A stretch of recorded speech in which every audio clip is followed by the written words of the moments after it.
Hello, ladies and gentlemen. It's Ukrainian show on POT TV. My name is Sasha Star, and we have today Dr. Jonathan Lockwood. Welcome to the show, Jonathan. Thank you, Sasha. Glad to be here as always. Always great to see you. And Ivan Kucherenko from capital of Ukraine, city of Kiev. Welcome to the show. Hello, Sasha. Hello, Jonathan. Kiev is capital of free people, so I welcome you from here. Excellent. And tell me, so I was trying to concentrate since we last saw you a week ago, last Tuesday. So what, in your opinion, are the most important things happened during this week for Ukraine? What is in the top of Ukrainian headlines is, of course, the talks about ceasefire negotiations with Russia and the news from the White House, and we're curious about those changes in rhetorics of Donald Trump, President Trump, especially after he played golf last weekend with the president of Finland, who probably told him several real things about Putin and about how Putin is making fool of Donald Trump, and how he is delaying the process of negotiations, and his recent announcement that he, if Russia will not accept the ceasefire, that he will implement the sanctions, the tariffs on Russian oil. They're really promising. Of course, it would be better if with both of those messages, he also said that he will increase the military help to Ukraine, because it's crucial for Ukrainian soldiers to sustain the Russian invasions and fighting Russian on the battlefield. And what is actually what is remarkable, that I think the first really close to President Trump person was in Kiev last weekend. I probably Jonathan can help me with his name. It's a pastor of Donald Trump. I think, yeah, he's the pastor is. Are you talking about female or? No. He's a religious advisor or. Oh, religious advisor. Okay, yeah. I think yeah. I know who you're talking about, and I think that in this case, what's important to realize is that President Trump does not like to be made to look foolish, particularly when he has publicly declared that he thinks that, for example, that President Putin is someone that he could deal with, and it is now being driven home to him that Putin is not a man to make compromises or deals. Putin is the one making demands which cannot be negotiated realistically without, in effect, surrendering to the Russians. And so now that President Trump sees that the European Union has declared that they will not lift sanctions until Russia has withdrawn from Ukraine. Now that is a very hardline stance and very effective, and President Trump has said that he will enforce sanctions if Russia does not agree to a ceasefire. So now we are seeing these forces coming together to present, in effect, a unified front against Russia. And Russia by itself cannot win a meaningful military victory and thus impose its will upon Ukraine and the West. They simply do not have the resources or the power to do it. So now what you are seeing developing is the Russian offensive steadily grinding to a halt. They are unable to sustain it, and Ukraine's strength is growing. Their position is improving. They are seeing more opportunities to inflict counteroffensive locally, as well as, I would say, as I've been contending all along, the opportunity to inflict that decisive counteroffensive to recover the Crimea. I contend will be the real meaningful military victory that Ukraine can inflict that will bring an end to this war.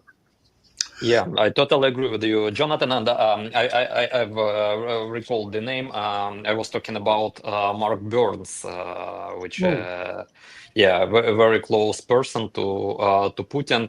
And what is actually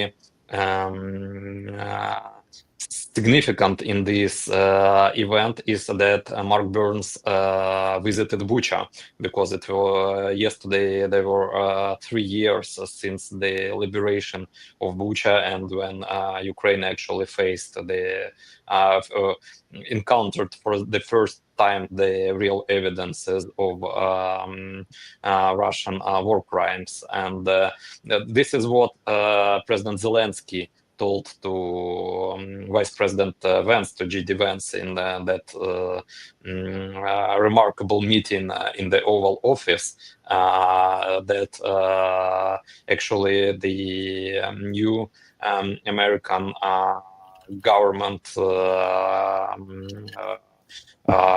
he invited him to visit Ukraine and to visit the real places where Russians committed those atrocities. And unfortunately, it was not yet J.D. Vance or President Donald Trump, but hopefully it was a person who is really close to Donald Trump. And I hope the more people from the new administration will visit Ukraine and face actually those places. They will change their opinion a little bit from the point of how to make business with Russia and how to make a deal with Russia, towards how to punish Russia for their war crimes.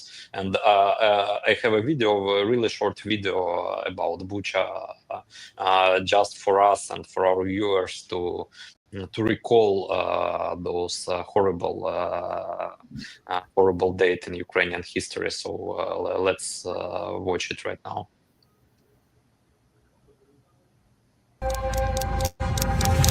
Чи можете згадати найбільш страшний день? Напевно, Буча. Напевно, те, що я побачив. Момент, коли мене деокупували. Було дуже страшно. Ми побачили реально, що дьявол, він не десь там, він на землі. Напевно, це.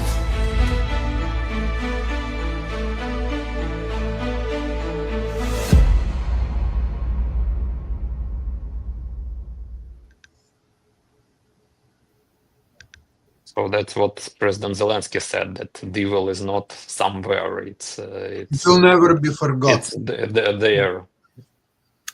It's been said by the theologian C.S. Lewis, who wrote the Chronicles of Narnia and other works of Christianity. He once said that the devil's best trick is to get you to believe he doesn't exist. Very well said. Yeah, fantastic. What can I say? I was thinking in the last couple of days about the trajectory of U.S., Soviet Union, and Russia relationship.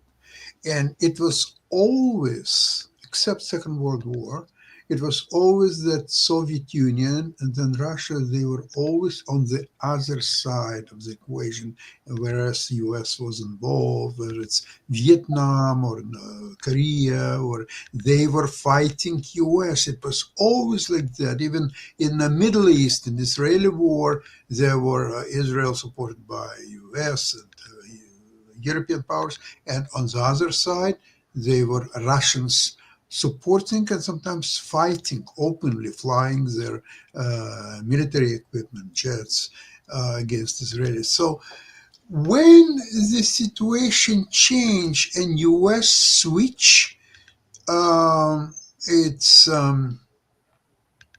century-long tradition, as I said, with the exception of Second World War. And Second World War, actually, that was very soon, right after the end of the war.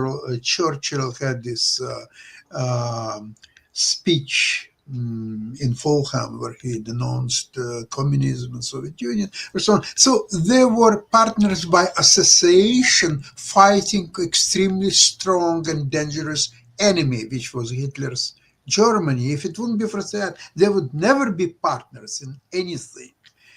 Although I must admit, United States helped Stalin to build the Russian war machine.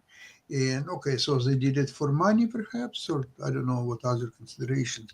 But now it came finally when in first cadence Trump was saying that he trusts Putin more than his agencies such as FBI or CIA or so on, which is quite unexpected and unacceptable at the same time. But I'm wondering right now,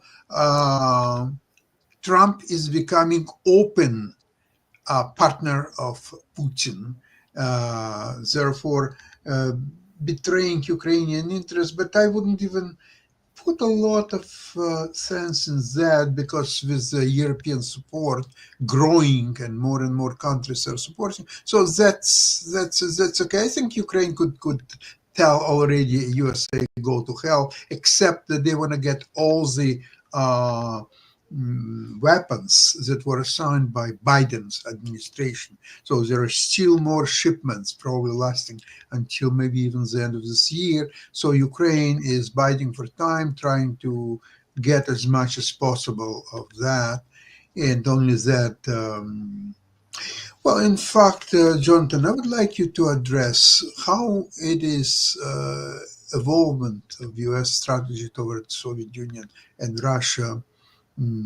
How does it make any sense to you? Well, I think that the Trump administration is in the middle of being pushed in a different direction regarding Russia.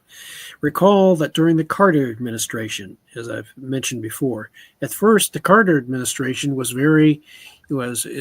telling the American people that we don't have to have this inordinate fear of communism. He had a very soft line toward Russia as far as the containment strategy went. But then the Soviet Union invaded Afghanistan, and it was then that all of a sudden you saw a different President Carter emerge, someone who imposed the grain embargo on the Soviet Union, boycotted the Moscow Olympics, and most importantly, initiated the defense buildup, the major defense buildup, which Ronald Reagan, all he had to do when he came into office, he just stepped on the accelerator and greatly increased that defense buildup that was already underway, because President Carter had his mind changed dramatically. His eyes were opened, in effect, to the true nature of the Soviet threat that was confronting him. And I would argue that this is a conversion that is in the process of happening to the current Trump administration. They are beginning to have driven home to them the true nature of the threat that is confronting them in Russia, that Russia is not a nation to be bargained with. You cannot appease them. You cannot get along with them in the sense of getting along just if we don't bother them, they won't bother us. No, that is not the case. And because of Russia's outlook of bezopasnost, without danger, their foreign policy outlook impels them, from their perspective, to be very aggressive in their foreign policy. They cannot feel secure until everyone else around them feels insecure or subordinate, or even to that extent.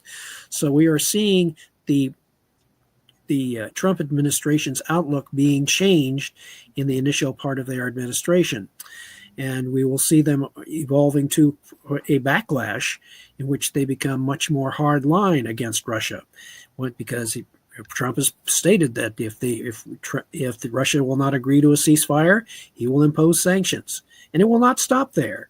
Eventually, I predict that this will go to where, if they continue to be intransigent and continue to break or refuse to agree to a full-scale ceasefire, let alone a peace or an armistice, that President Trump will raise the stakes again.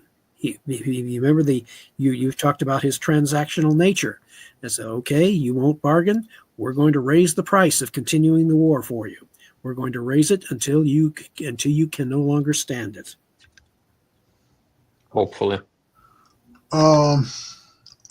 Jonathan, you know that that strategy of Trump can backfire tremendously on United States and United States people. It's already backfiring with these tariffs, and it hasn't even started yet. I'll just tell you a very short story of what's doing, and it involves China and Russia. You know that U.S. is, at least until recently, has been a very, very big beef supplier to China. The trades were in billions of dollars, and it was going on for quite some time. And now, just a couple of weeks ago, in March, the next shipment of this beef to China, they were refused to take deliveries, and no a Chinese port would touch it.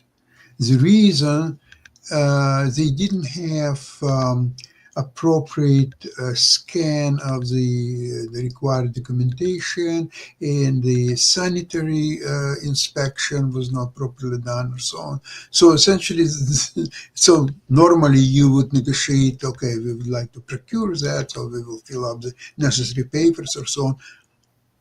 Chinese were absolutely reluctant to even discuss it and asked politely the ships to leave China and just going back home.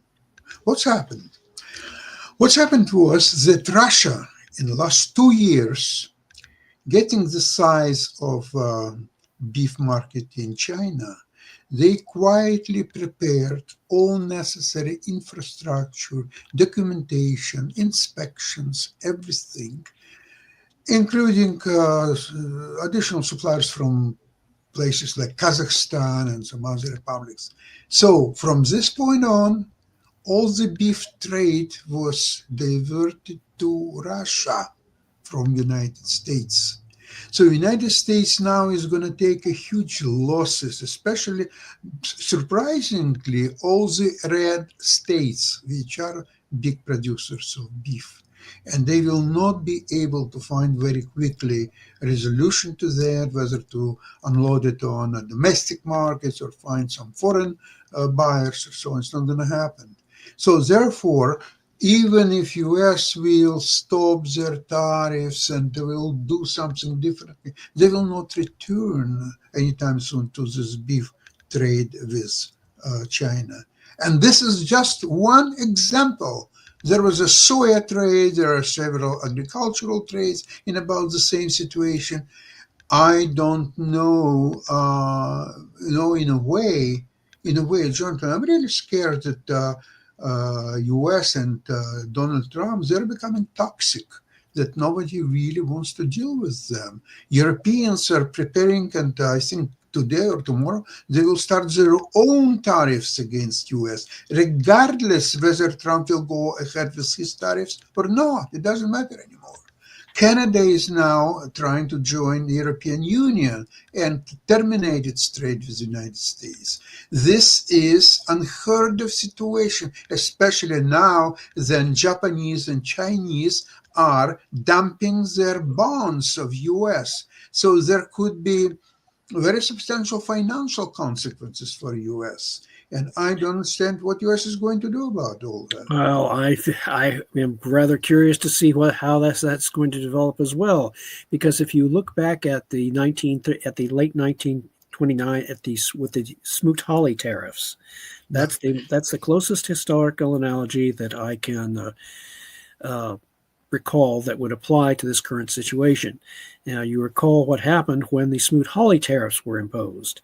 And what happened subsequently was, in fact, the Great Depression, economic depression of the 1930s, which ironically enough, was the United States tried with its New Deal under President Roosevelt to attempt to pull the United States out of the Great Depression as a result of those Smoot-Hawley tariffs imposed by Herbert Hoover.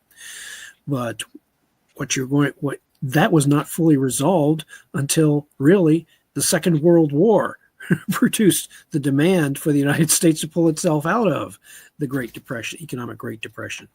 It's a very complex situation. There is the potential for a Great Depression type scenario to emerge in the world as a result of the current, as a law of, remember the law of unintended consequences. What you think may happen may not be what actually does. And so what you have here is a situation where we could, rather, however unintentionally, it would trigger the scenario for another worldwide Great Depression, which would be much more, given the degree of debt that is involved here, it would be much more difficult to pull out of a worldwide Great Depression, because back during the original Great Depression, you did not have this massive federal debt. You did not have a federal debt of 36 trillion. I mean, it was far, I think it was less than $1 trillion, if that. And so you had all of this untapped economic potential that could be used to try to stimulate the economy. Now, if you have a worldwide Great Depression, I would argue there's nothing left to stimulate the economic growth necessary to pull us out, unless, and this is a big if, you develop new sources of energy, which historically have been shown to unleash great amounts of wealth. That would require the successful development, not just of nuclear fission power, not just nuclear power, but of commercial fusion power. Developing, and you know what that entails. Wow. And that's considered to be the holy grail of energy developers. Being able to harness the power of the sun and being able to develop usable fusion power. But that's a very big if. There are some models that have successfully generated more fusion power than it is required to start the reaction. But again, it's a very big if as to whether or not that can be developed in time to make a significant difference. So I would agree with you that what is going on right now is it's not just a calculated risk. It's a gigantic roll of the dice, because if it fails, if it succeeds, okay, we have a different ball game. We have a highly different situation. But if it fails, the results could be out of control for everyone. Yeah, John, I remember in this paper that I was referring lately. Oh, yes. By his chief economist, Dr. Miron.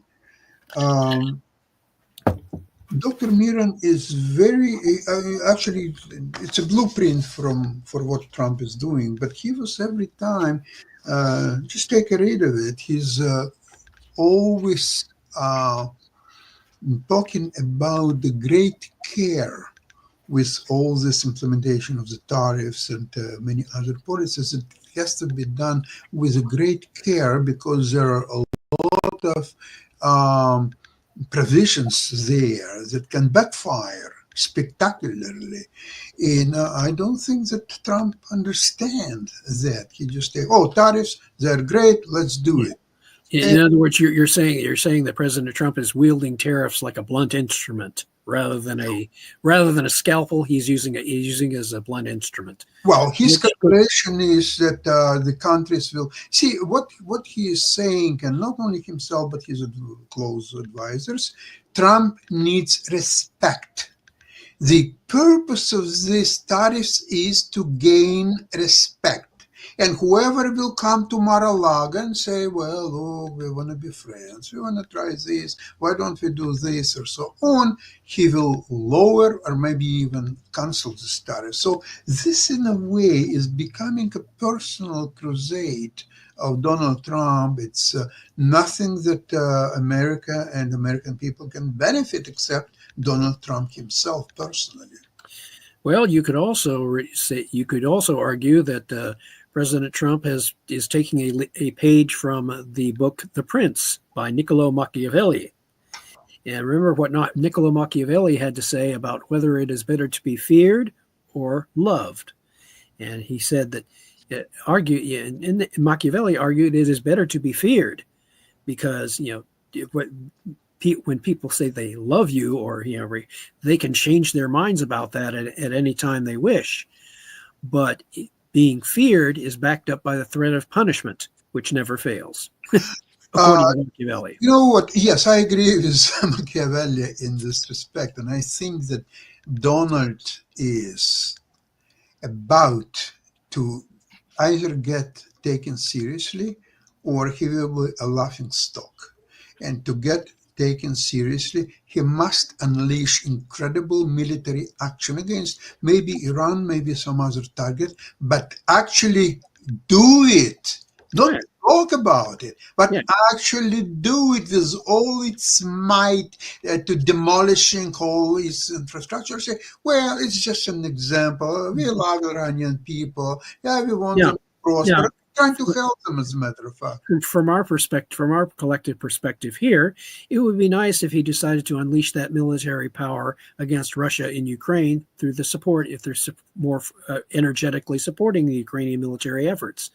And if he were able to do so in a way that, for example, enabled Ukraine to recover the Crimea, cut off the Russians in Crimea, enable them to correct the illegal annexation of Crimea by Russia in 2014. If he were able to do that, and the Ukrainians were able to inflict that decisive military defeat, again, we come back to, the Russians won't be able to explain that away. They won't be able to make excuses for it. They have suffered defeat. And then in order to have the sanctions lifted, they would have to withdraw from Ukraine entirely. Otherwise, the European Union sanctions come into application. And if they refuse for a ceasefire, Trump will carry out his threat of sanctions against Russia and so forth. It's all interconnected. And what is interesting about this is to see, because right now the situation is so fluid and so volatile, potentially volatile. It could go in any number of directions at this point. And so what I am hesitant to say that it is going to whether it is going to succeed or fail, but the results are going to be quite decisive, no matter which way it goes. There's not going to be any moderate result coming out of this, no mild result. It is going to be decisive one way or the other. Ivan, I'd like to know your opinion, since in this latest version of the agreement for this minerals, there is no mention of a future support of Ukraine by US, whether financial or military or anything, nothing whatsoever. It appears to me that with Zelensky already replied that he refuses to recognize all previous American help as a debt owed to United States. So therefore, there is no ground for signing this agreement, period. So that means that either there will be no further US help whatsoever. Furthermore, they could even try to terminate existing help appointed by Biden. So therefore, there is very little use for Ukraine to continue a relationship with at least this administration. So I would like to know how Ukrainian people are seeing their future in view of this very shaky situation in the world.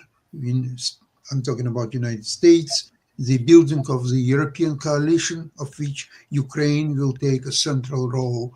How people think about this? What discussions you noticed on these subjects?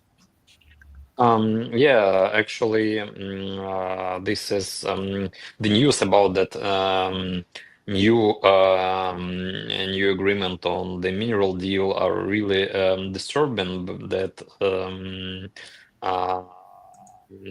the conditions looks like Ukraine lost the war, and Ukraine lost the war to the United States, and it has to pay reparations for the United States. Ukrainians support what President Zelensky is saying, because when Ukraine was offered military help from the United States, there were no talks about that Ukrainians would have to pay for this help. As far as you remember, President Biden actually there was a law about lend lease for Ukraine, but the Ukraine didn't receive any military help by lend lease law because Ukraine was offered military help on the free basis as a part of obligations which United States took on them as a guarantee of Budapest Memorandum, obviously, because the Budapest Memorandum with security guarantees to Ukraine was signed by United States, and President Biden's administration probably felt responsibility about this, and that they must help Ukraine without actually getting money or resources or whatever from Ukraine. This is one point. Another point, that actually Ukraine appeared to be a real playground for the American weaponry, and Ukrainians shared all those data about using the American weapons in the modern combat, about the tactics of the Russians, and even about tactics of North Koreans when they arrived to Russian-Ukrainian war without asking for a payment. And this knowledge actually is priceless, because United States couldn't achieve those knowledge in any other way, like confronting the Russia directly. Probably it was the only way how they could achieve this knowledge.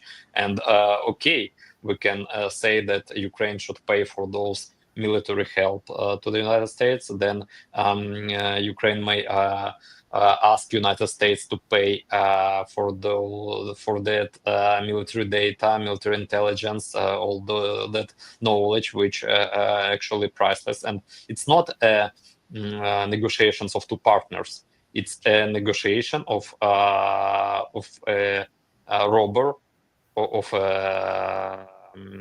actually a bandit who caught a weaker person like in some dark corner, and takes him and demands all his money, all his assets. And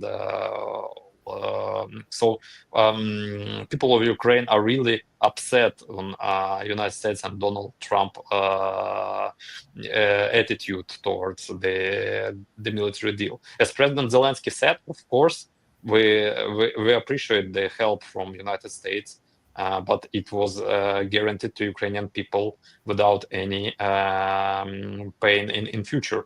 As for the future, the military help, which may go from the Trump administration, it can be a part of this deal.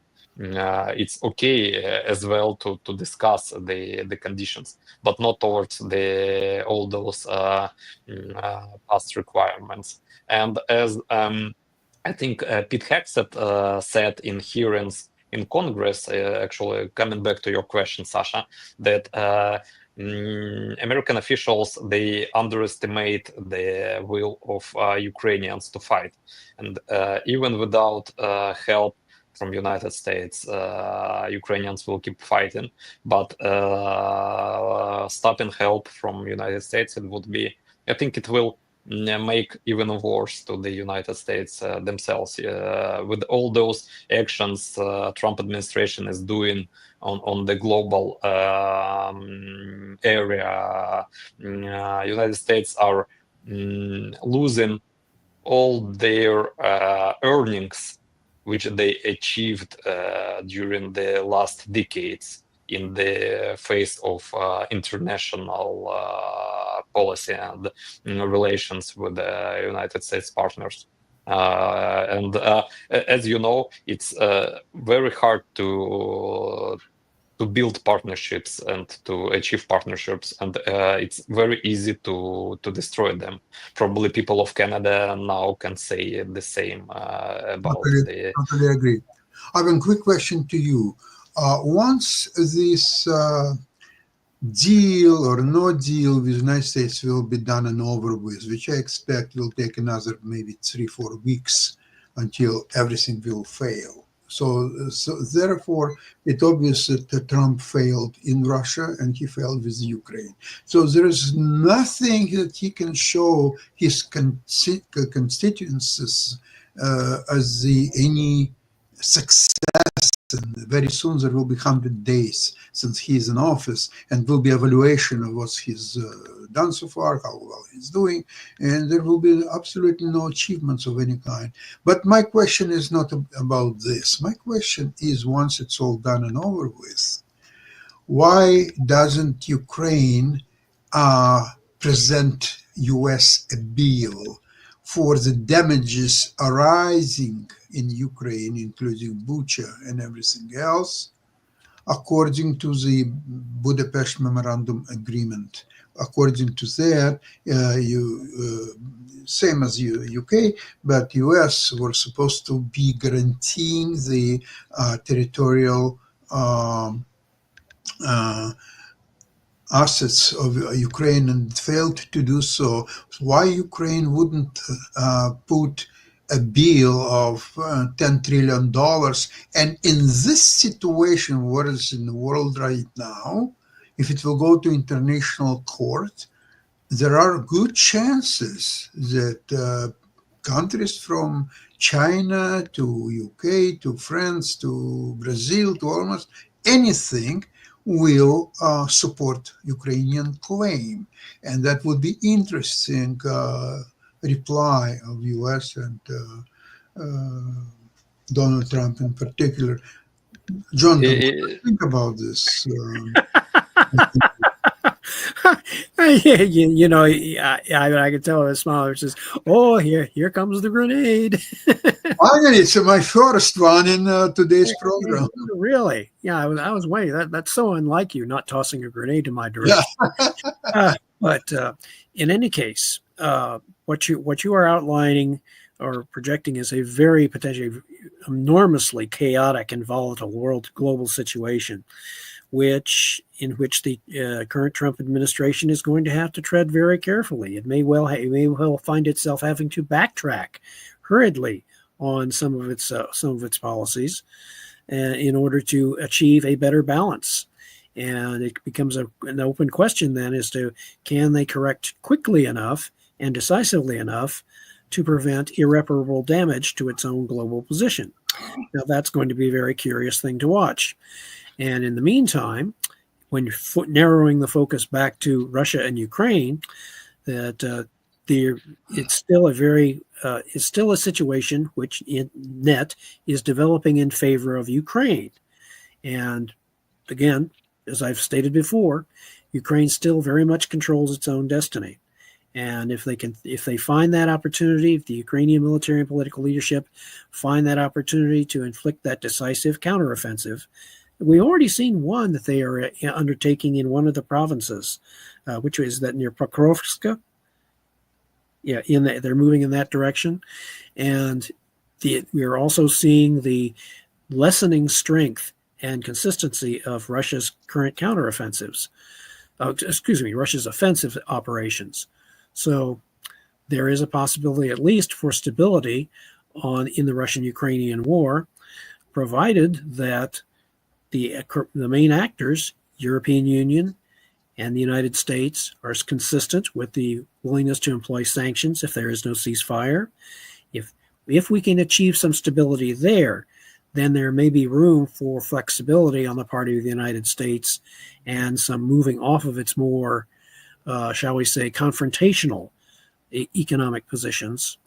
And again, it's a very interesting process.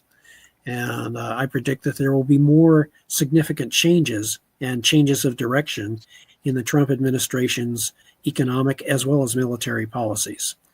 And it's been a very energetic it's proving to be a very energetic first 100 days of the second term of the Trump administration. So it's still I still have a wait and see attitude to see whether or not there are going to be further radical changes or changes of direction. They are not set in concrete.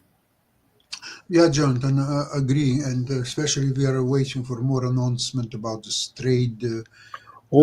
That's going to be a very fascinating development. I don't disagree at all with that, and because that document that you showed earlier. And by the way, if you can send me a link to that document after the program, that would be great, so I can study it some more, and so I can make some assessments of my own as to just because there are other economists who are evaluating this.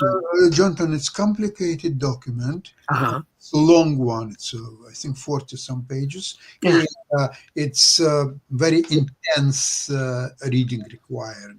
In other words, it's a good document for me to read if I'm having trouble getting to sleep at night. Yeah, absolutely. So you can read it all over from beginning to the end. Then you take your pencil and then you go into detail. Yeah, kind of like my book, The Russian View of U.S. Strategy. Just read a couple chapters in my book if you're having trouble getting to sleep.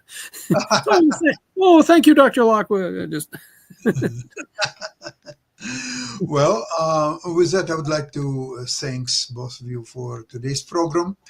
I think we covered a lot of ground, and I think I will emphasize in the future more about my idea of bringing a U.S. to be responsible for the Budapest Memorandum, which was signed about 30 some years ago. It's over 30 years now. Well, former President Bill Clinton did state he stated last year that he felt some responsibility for the current Russian-Ukrainian war based upon his having pressed Ukraine to give up its nuclear weapons.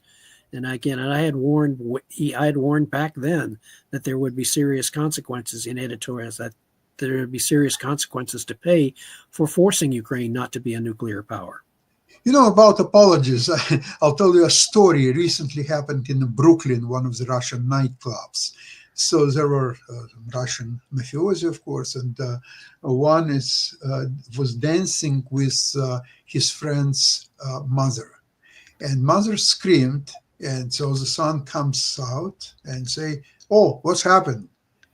And she said, "He stepped on my toes." Oh, he said, "I apologize." So the son said, "You apologize?